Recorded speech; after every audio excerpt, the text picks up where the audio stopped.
nothing to smile about. Been broke down, too proud to cry it out. Walk a mile in my boots, and you know what I'm about. I took some licks and I took some hits, and I found out them bones can actually break sticks. But them words are powerful as shit. Welcome, everyone. I hope that you're doing well. Here we are again in Let the Paint Dry. And I'm always so thrilled to sit in front of a camera and to share where I'm at. I think it's such an honor. And a huge part of my work is to show up where you are, how you are, in the state that you are. Just being present, being real, being vulnerable. That's a huge part of my work. And so a huge part of today is just showing up. That has become so important in my practice, in my life, to show up. Just show up with your full self. You may not be ready. You may be a little tired. You may have a lot of things on your mind. You may have things pending that need to come through for you, but to show up. So today we're showing up. And I like to center myself with some sort of song. And I sing a lot, and I try and make it a conscious practice, like a stream of consciousness, not something that I think about, not something that I plan, except for that I plan to do it, but not really knowing what the notes will be. And so I've been embracing this practice as a improv artist. And so when I perform, that's what I do. Sometimes I do songs that have words that I know, but I may rearrange them on the spot. I may sing them in a different key. It all depends on how I'm feeling. And so it's really just for me a form of like meditation and breathing and just getting right. So I want to do that here before I get started on just kind of what I've been thinking about between maybe the last couple of days and yesterday in particular. So I like to open with like an improv. So Yada way, yada da Yahweh, yada wo, yada da Yahweh, weda, weda, weda, weda, way down the road. You will see way down the road. There is peace. Yeah, yeah, way down the road. There is healing, yes, way down the road. It'll work itself out. Way down the road. It will all make sense. Yaba weda, yaba weda. Yaba weda, yaba weda, yaba weda, yega, yeda, yeda, yeda, yeda, yeda, yeda, yeda, yeda, yeda, yeda, yeda, yeda, wuro, wuro, wuro, kum, wuro, kum, wuro, kum, wuro, kum, kum, kum, kum, kum.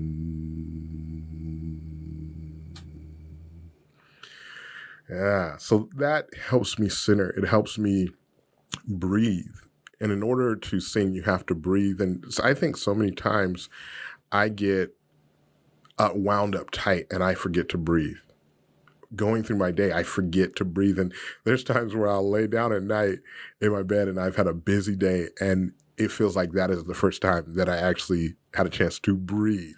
I'd been like holding my breath all day long, just running through the errands. Even if I'm working in the studio, I pour everything into my paintings or whatever I'm doing, and singing gives me a chance. As a friend of mine reminded me, it's funny, I'm thinking of this right now, it gives me a chance to remember to breathe.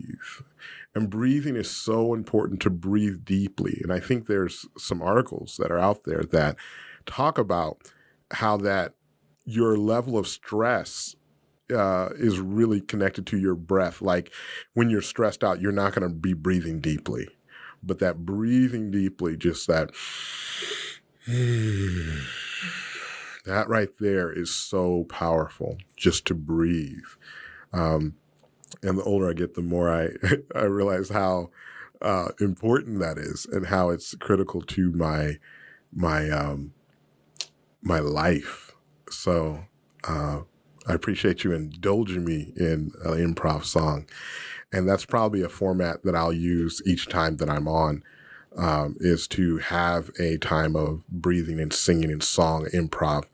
And you'll probably start to hear things that repeat themselves, because there's things that are stuck in my head, different musical phrases, that yabba way da, that seems to be coming up over and over and over again, mixing up with other songs and other little motifs musically.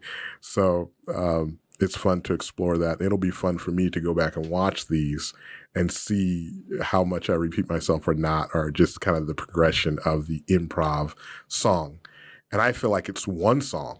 It's kind of like one song that's humming in my head, vibrating in my body, speaking to the past, speaking to my childhood, speaking to sounds that I heard as a child, speaking to music that I heard as a child, right? Speaking to, I'm old enough to remember music on an LP, a big record player. We had Mahalia Jackson playing on a regular, and we had Nat King Cole, and we had, who else was it? There's one that we had, the Chuckwagon Gang, which, look that up, Google that. That'll take you down a rabbit hole. And I can't, maybe somebody else that I can't remember, but I remember growing up and looking at the album cover to Mahalia Jackson, and her cover, it was probably a Christmas album called Go, and it had Go Tell on the Mountain. I believe that's a Negro spiritual, Black spiritual. The Go Tell It on the, but hearing her sing it, oh my goodness. And I listened to that over and over for a huge part of my childhood, sitting, and I would sit on the floor with this big square LP case, and I would sit and I would just sit in front of the speakers and listen to her voice. And so I feel like all that is wired in my brain and in my body, from listening to that. So all of those things I feel like come out in me as I sing, just the tones and the sounds. So that's just me riffing on that, and thinking about being present, and thinking about letting the sonic vibrations, thinking about the sonic vibrations that we hold, right? That we hold in our body and hold in our mind. And I don't know if you've ever had this experience where you hear something, maybe a song, or sometimes it could be a smell, it could be a visual, and it will take you to a memory, because it's like locked in there. Like when I think of lemons, I think of this little old lady named Sister Nora, who lived around the corner from my dad's church in Pomona, California.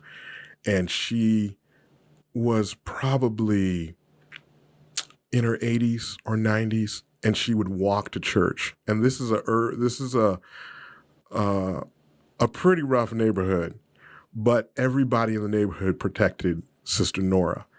But what was interesting is when I think of lemons, I think of Sister Nora, because she had a lemon tree in the backyard.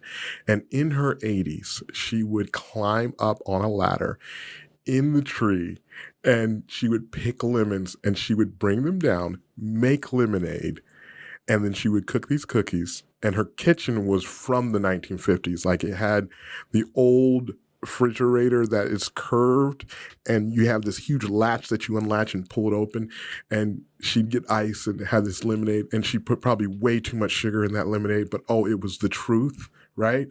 Nobody was saying anything about sugar back then. And we would drink lemonade that she picked, that I watched her pick from the tree. And then these cookies, maybe if you go to the coffee shop and they heat it up for 8 seconds, a chocolate chip cookie, maybe it competes with hers. But hers had so much love in it, that they held you like you ate those cookies. It was like a warm hug, right? That's how it was. And that's when I think of lemons, I think of Sister Nora. And I remember her. I mean, I was probably 5. I was probably 5 or 6 when I met her, and I still remember her to this day. So I think all of those things are coded in us, right? They're become a part of us. And Sister Nora was just precious. And it was the first time that I learned that you're not supposed to ask a lady how old she is.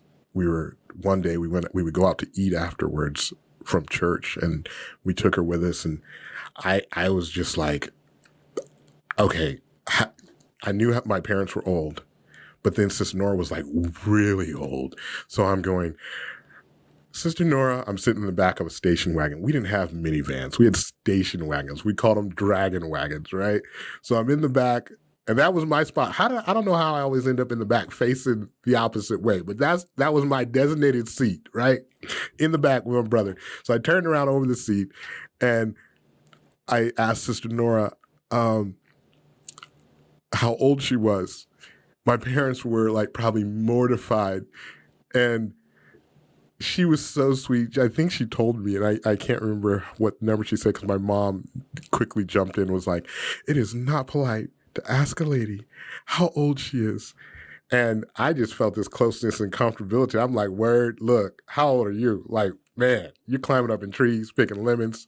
The neighborhood protects you. This is like, what's going on here? But I was so embarrassed. And, but we got through it, you know. But I never will forget that moment, right? It stays with you.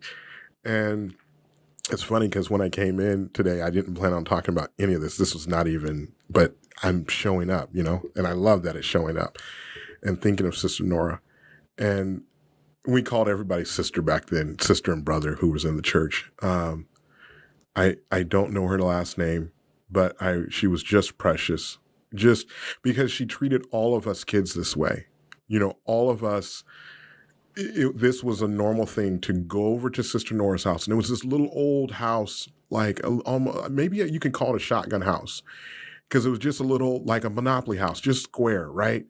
I think it was 1 story, wood floor on a brick foundation and a big brick front porch, you know, and you went up and the front door had like one of those old screens on it, you know, wooden door with a screen. You go in, and her kitchen was on the back. So if you got to the kitchen, and I don't remember any other part of the house except for the kitchen.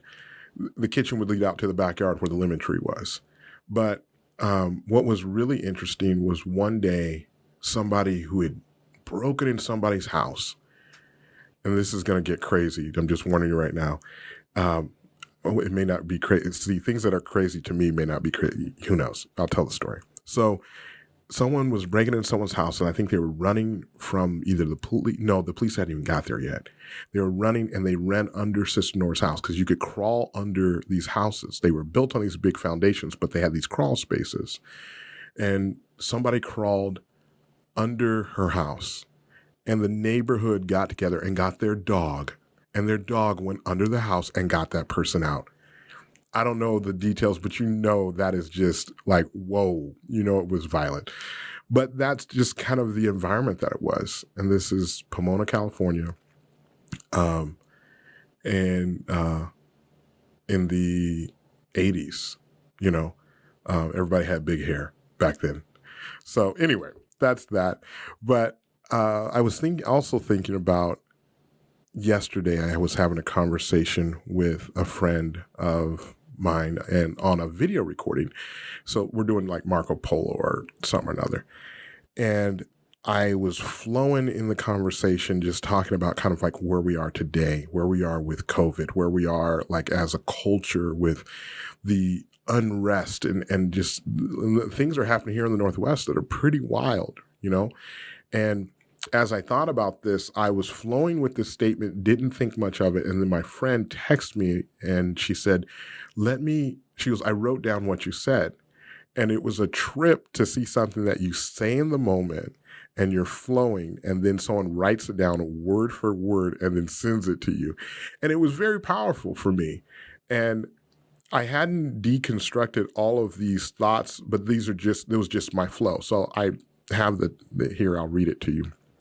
And I've been thinking about this and wrestling with these ideas and trying to understand what all this means. So here's the statement. We are in a time of great loss. I am challenged by the idea of sacred love. I describe this time that we are living in as going through a spiritual surgery. I said that last time in the last podcast, with no anesthesia. We are wide awake. We are in need of great spiritual shift. We need to do powerful spiritual work in a highly religious culture that is spiritually dead. White supremacy is a religion. Christianity is a religion. Spirituality transcended all of that. Spirituality is before that. And so we are called right now to do deep spiritual work, but we are spiritually inept. We are highly religious. We believe in social media. We believe in force to resolve conflict. That's a belief system. We believe in war collectively. And that was just me flowing. And there's a lot of stuff. There's a lot of ideas around that. And so I'm sitting with that. I'm struggling as a Black man to be peaceful, to think in love, and to think with compassion. I am really struggling with that in certain aspects of life, and then when you see certain things, but I'm compelled to think about leaning into my humanity. That seems instinctually right? And coming from religious backgrounds and coming from Christian backgrounds and coming from so many different circles and getting to this place where we are now, where we're really depending on science, some of us, to come through with something. And then there's people that say they have something, other people say they don't. And for me, I'm not interested in just being right and arguing. I'm interested in what is sustainable long-term for just human beings. And as a creative, and as I explore this whole let the paint dry, and as I explore this idea of seeing so much violence, like in our streets, in our towns, very close to home, I think about my relationship to war. I think about, as a kid, my dad sat me down, and again, you always hear me say this is before the internet, and we had encyclopedias. Now, if you don't know what that is, Google that too. It's all good. We had encyclopedias, and they're huge books with pictures of, they're like the internet that's malnutritioned. So they're books of all people. Google encyclopedias. So he would sit down with encyclopedia and he would show me every single war when it happened: World War I, World War II. And they had pictures of significant days like D-Day. And he would go through details of the weapons that they had. And he would talk about the different stories, and he would talk about family members who were in those wars. And then what I find is interesting is this was a huge part of my life, was this discussion about war and this relationship to war as though it was commonplace. And I remember the first time he explained to me what a foxhole was. They used foxholes in World War I, and then they dug in trenches. And then in the Vietnam War, they did foxholes, but it didn't really work because they were in the jungle. So they had to learn how to do guerrilla warfare. And my dad went through all of this with me. And what happened was, what did we do? Me and my little brother went out and we were fighting a war in our backyard. There was always a war going on, right? This is a huge part of my life. We had made sticks and we had made them into guns, and we were, there was always an enemy. And so I'm re-examining how much that's ingrained in me and how much I'm responsible for our world now. And of course, I'm not responsible for everything, but what part do I play? you know, and there's a part of me that doesn't want to do anything. I just want it to go away. I just want to drink a latte, right? I just want it all to go away, but it won't. And so it's really, really forcing me to sit with my humanity and sit with this idea of living a life with compassion and having a conscious shift in my consciousness. And I was reading the book, The Power of One by Sharif Abdullah, and he was talking about how that our consciousness makes our culture. What we think and what we find acceptable becomes our culture. And I can see that. And I'm just going, because I think about the consciousness that I had around war, how from a very young age, I was very comfortable with understanding that there was an enemy, right? And, there's this idea out there that we need to create enemies to keep, because war is profitable for certain people.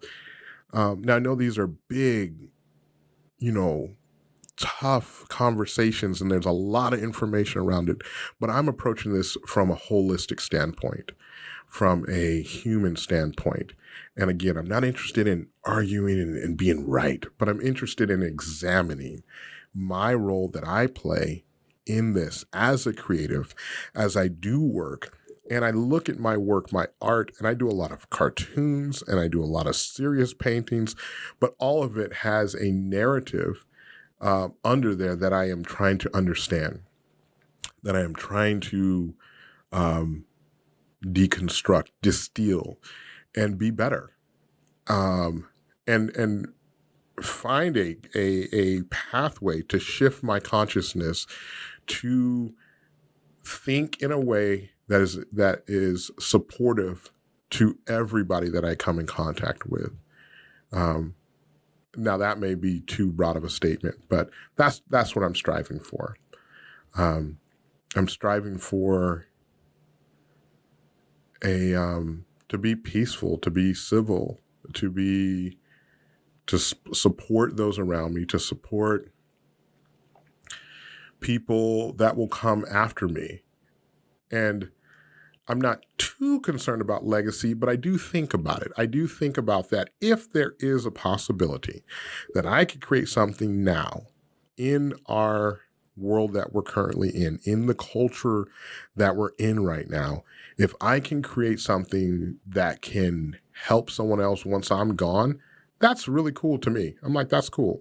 It's not the huge focus of my life, because what I find for me personally is that ego gets involved, when I get really too focused on legacy, and then I'm just like, I want to be the great, it's like, chill, dude, just relax. It's all good. If you just help who you can, go from there. So I don't go too far down that path, but it would be cool, I think. And I want to definitely set the stage for that, right? The stage to be of service, to be of help, that if someone could sort through anything that I left behind, the art, the online content, that they can find something that'll help them. And that, to me, that's a good thing. And I feel like, the content that we create video-wise it's not going anywhere. It's going to be archived, so people, grandkids, great-grandkids, they'll see all this. Somebody's going to archive it. And I think groups of people will decide what is valuable, right? They'll decide what they want to consume, and we don't know. We never know. That reminds me of a print that I'm selling right now. And if you go on to, if you're on Instagram and you want to follow me, feel free. It's Travis Johnson Studios. And I'm selling a print right now that was a piece that I had forgotten about, didn't think much of it, and just happened to put it up.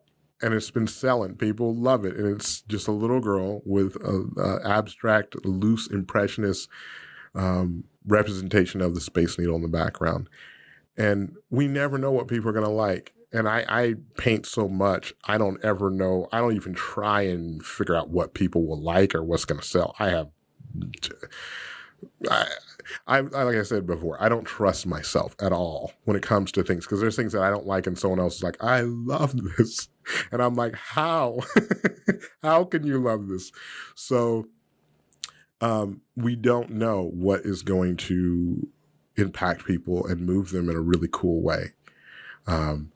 We have no clue, but we just do the art. Where I feel like one of the things that one of my mentors said is that we are a channel.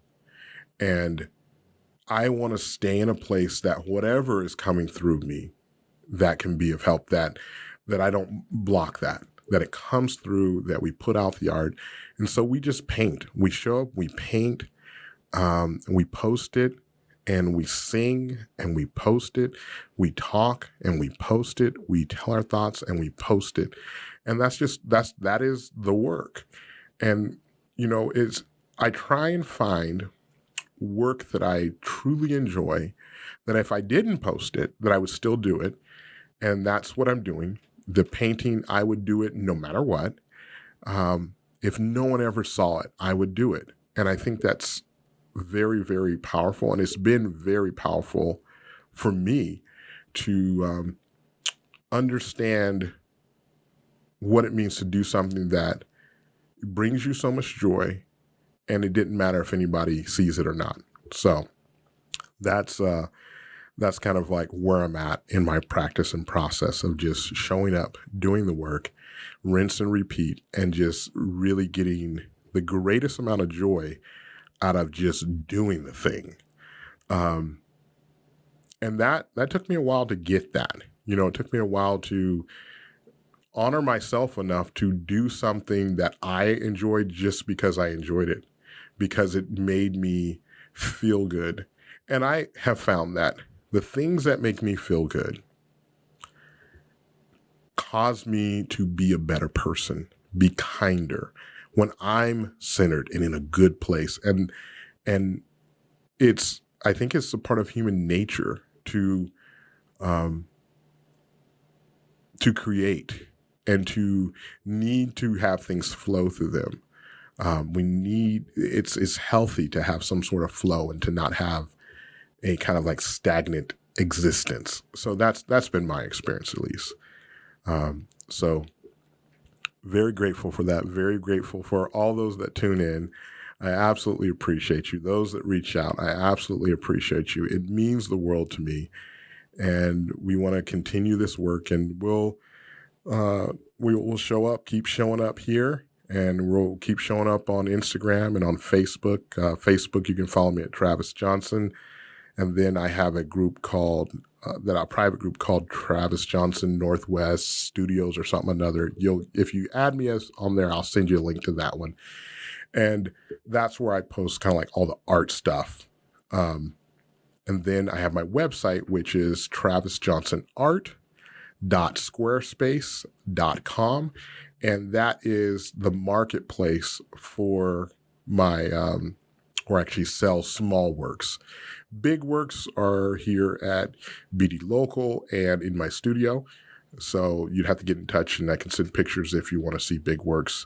That's a much bigger commitment, a bigger price point, a bigger, deal all around.